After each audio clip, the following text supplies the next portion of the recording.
Des choses pour beaucoup de gens ici. Voilà.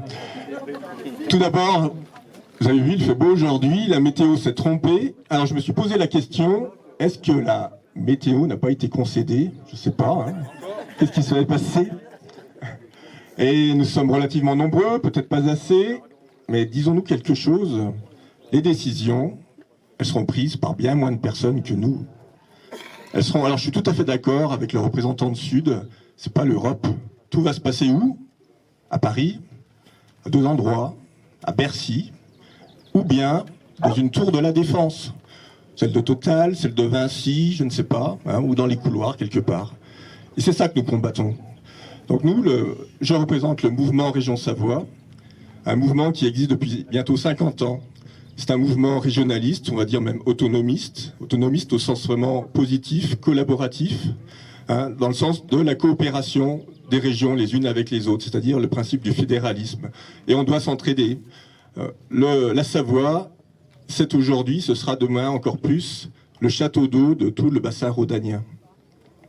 On doit s'entraider. Alors il y a deux manières de le faire. La première, c'est de se dire, on lègue tout à Paris, c'est Paris qui décide pour nous, avec tout ce qui se passe aujourd'hui, c'est-à-dire les lobbies, hein, la démission de Nicolas Hulot, on le sait très bien, et toute la corruption qui va derrière. Moi je parle de corruption. Hein. Et l'autre manière de le faire, c'est le système fédéraliste et la démocratie qui va avec. Et nous revendiquent tous les gens qui sont en jaune ici. Hein, il suffit d'aller voir nos voisins en Suisse, en Allemagne un peu plus loin, en Autriche, ce sont des systèmes fédéraux. Et on travaille ensemble, et il y a une coopération, il y a des péréquations. C'est un système qui est beaucoup plus égal, beaucoup plus équitable que ce que l'on vit en France aujourd'hui. Et ça, il faut bien le comprendre. Et tous les médias qui malheureusement sont basés à Paris n'en parlent jamais, bien sûr. Toute notre éducation, elle est faite pour qu'on pense simplement en se disant oui, il faut laisser les choses là-haut.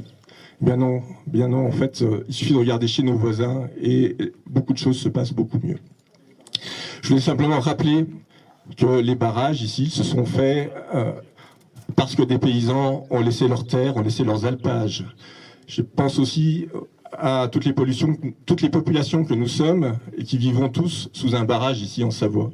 Et donc il est légitime que nous ayons notre mot à dire, que nous soyons peut-être gestionnaires, peut-être co-gestionnaires, en tout cas pas colonisés. Ça c'est important.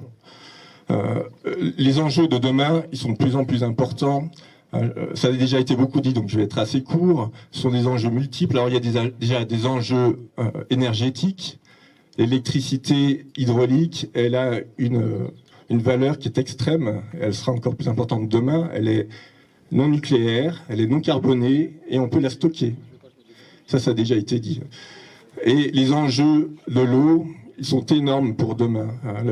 L'évolution climatique, elle va poser plein de problèmes, plein de petites guerres à droite et à gauche. Il faut pouvoir la gérer. Alors soit cette gestion de ces conflits, on l'a fait sous-traiter à Paris avec tous les lobbies qu'il y a là-haut, ou soit on peut coopérer. Mais ça nécessite un autre modèle, et sortir de ce modèle jacobin.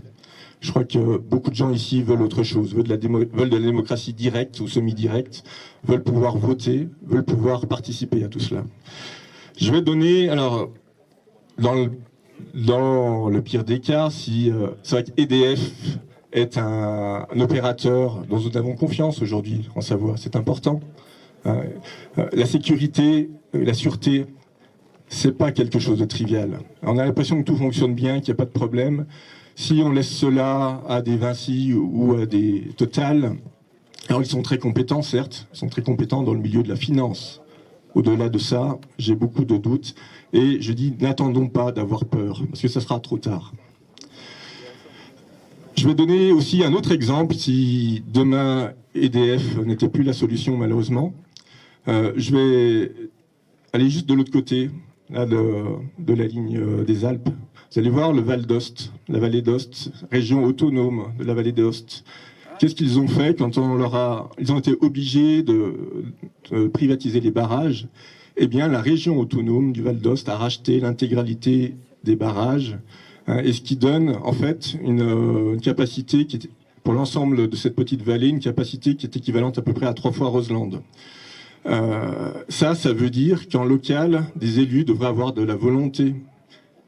Je pose la question, est-ce que nos élus ont de la volonté pour gérer nos affaires? Il faudrait un jour. Donc il faut leur en parler, il faut les secouer. Hein, cette société qui s'appelle CVA, elle a son siège social à Saint-Vincent, au milieu de la vallée d'Ost. Ça veut dire que l'emploi est complètement là-bas, tous les emplois, y compris les gros, vous savez, ces emplois à haut salaire qui sont réservés aux habitants de Neuilly. Pourquoi nous, on est plus idiots pour gérer nos barrages? Je pose la question. Voilà, donc c'est une idée. Hein, regardez ce qui se passe ailleurs. Moi, je suis quelque part très européen, même s'il y a des aspects qui sont néfastes. On pourrait parler de pourquoi l'Europe oblige la France à privatiser, sachant que la France a voulu prendre des marchés à l'étranger dans le domaine de l'électricité, avec 2 entreprises, EDF et Engie. Je ne vais pas rentrer dans les détails. Il y a des choses très intéressantes qui se font et c'est un avenir pour nous, pour tous ces gens que je vois en particulier en jaune. C'est un avenir, la démocratie, les autres modèles, les beaux modèles que l'on a en France pour que les citoyens puissent avoir leur mot à dire. Voilà, je vais m'arrêter là. Simplement, je veux dire une chose, le colonialisme économique n'est pas une fatalité. Merci.